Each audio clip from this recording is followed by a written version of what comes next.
करीब 1.5 दशक पहले सत्ता में रही बीएसपी अब फिर से जमीन पर अपनी पकड़ मजबूत करने की कोशिशों में जुट गई है। इसका उदाहरण है बीते 1 महीने में पार्टी की 5 बड़ी बैठकें, जिसकी अध्यक्षता खुद बसपा सुप्रीमो मायावती ने की है। बसपा क्या रणनीति बना रही है और ये कितनी कारगर होगी, रिपोर्ट में देखिए।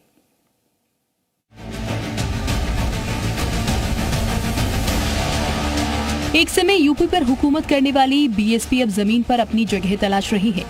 दशकों से सत्ता से दूर रही पार्टी एक बार फिर से अपने अखूत जनाधार के साथ सत्ता वापसी की राह तलाशने में जुटी हुई है, जिसके लिए बीएसपी सुप्रीमो मायावती लगातार बैठकें कर रही है और पार्टी कार्यकर्ताओं को जमीन पर मजबूत पकड़ बनाने के मंत्र दे रही है।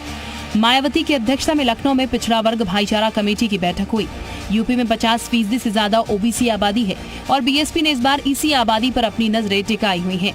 मायावती अब इस वर्ग को पार्टी से मजबूती से जोड़ने की कवायद में है।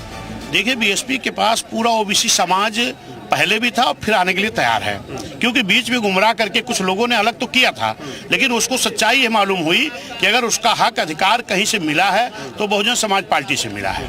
लखनऊ में हुई इस बैठक में मायावती ने ओबीसी वर्ग पर फोकस करने के निर्देश दिए। पिछली बैठकों में दिए गए निर्देशों की रिपोर्ट ली, एसआईआर के बारे में कार्यकर्ताओं को समझाया और चुनाव आयोग की गाइडलाइन का पालन करने के निर्देश दिए। इसके अलावा बैठक में मायावती ने ये भी निर्देश दिए कि अगड़ी जातियों पर भी फोकस किया जाए ताकि पार्टी और मजबूत हो सके। 2007 में जब बसपा सत्ता में आई तो पिछड़ों के साथ साथ अगड़ी जाति का वोट भी बसपा के खाते में आया था, क्योंकि 2007 में बीएसपी ने पहली बार बड़ी संख्या में ब्राह्मण उम्मीदवारों को टिकट दिया था। लगभग 86 सीटों पर ब्राह्मण चेहरे उतारे, जिससे दलित ब्राह्मण गठजोड़ बना था। 2007 विधानसभा चुनाव में बसपा 30.4% वोटों के साथ 206 सीट जीतकर सत्ता में आई थी।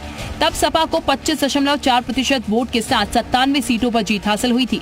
बीजेपी 51 सीटों पर जीत दर्ज कर 16.9% वोट पाई थी और कांग्रेस के खाते में 8.6% वोट के साथ 22 सीटें आई थी।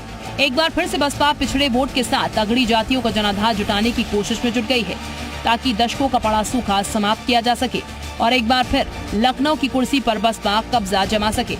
2007 में जिस तरीके से ओबीसी वर्ग बड़ी संख्या में मायावती जी के साथ था, वैसे ही 2027 की जो परिस्थितियां हैं बनती हुई दिखाई दे रही है। एसआईआर को लेकर भी कहा है कि अपने वर्ग के जो लोग हैं या अपने जो वोटर्स हैं उनका नाम नहीं कटने देना है, उनको लिस्ट में जोड़ना है। सबसे बड़ी चुनौती यही रहेगी। क्या संदेश राज के साथ मयूर शुक्ला, जी मीडिया, लखनऊ।